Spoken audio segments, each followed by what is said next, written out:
Hello, dear students. Today we're going to do Proposition 27 from Book 1. If there be two straight lines and another line falling upon them, and it so happens that it creates alternate interior angles equal to one another, then those two straight lines upon which the other one fell will be parallel with each other. Okay? So come on over here. I'm going to erase this. We'll do this one later. Here we have two straight lines, the red one and the blue one, and another line falling upon them, the black one. And it's given that it creates alternate interior angles equal to one another, okay? So, notice how these are interior, not exterior. We're going to call angles over here exterior, and angles in here interior, because they're inside the two lines. And then they're alternate. They're not, this is alternate. This, you'll alternate steps like that, okay? Alternate angles. Great. They're equal. That's given. Thus, it is required to show that this red line is necessarily parallel with this blue line. Okay? So let's go to our bag of knowledge. We're going to draw on two important things today. Definition. It's always wonderful to go back and use a definition as a premise in the argument, because definition, the mind sees it immediately. What is our definition of parallelism? That if two lines produced indefinitely keep producing, and they never, ever meet, those two lines are necessarily parallel. If they produce indefinitely over there and indefinitely over there, and they never meet, that's what you mean by being parallel. That's the very definition of parallel. Then we're going to use the proposition about the exterior angle being greater than either opposite interior angle that we proved.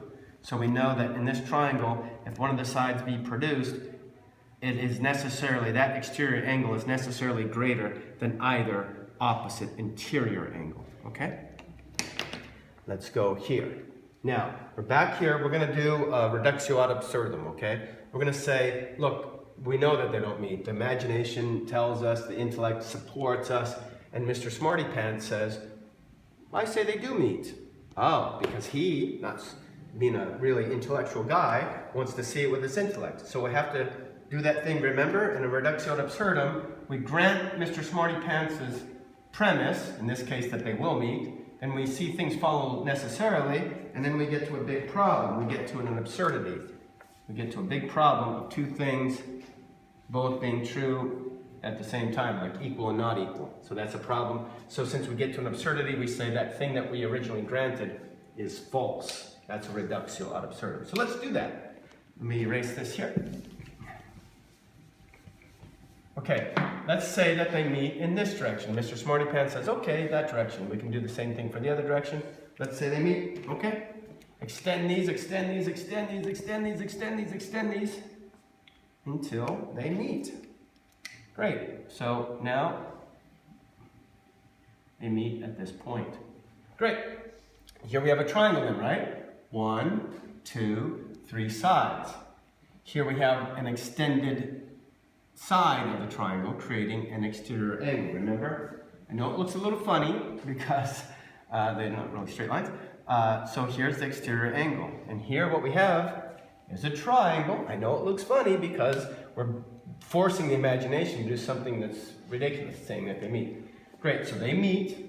So here we have a triangle, 1, 2, 3 sides, and here we have an exterior angle.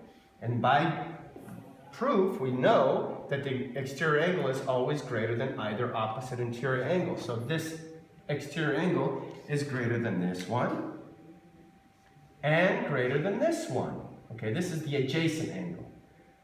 Opposite and interior and opposite, interior and opposite, interior and adjacent. Okay, it's greater than either interior and opposite. Great, no problem that it's greater than that. But what about it being greater than this? That means it's unequal to it, obviously. One thing greater than another, the two things are unequal. But it's given that they're equal. Boom, there's our problem. There's our absurdity. Equality and inequality at the same time. So the thing we granted, that they meet over here, must be false because it led to an absurdity. Likewise, it would be the same thing if they met over here. We'd have the same problem, right? Because then we get a triangle. And now we have this exterior angle being equal and unequal to this interior and opposite angle. So they can't meet on this side either because that led to an absurdity. Well, hey, if they don't meet on this side and they don't meet on that side, they never meet. Two lines which never meet, produced indefinitely, keep going, they'll never meet. You know they never meet. By definition, are parallel.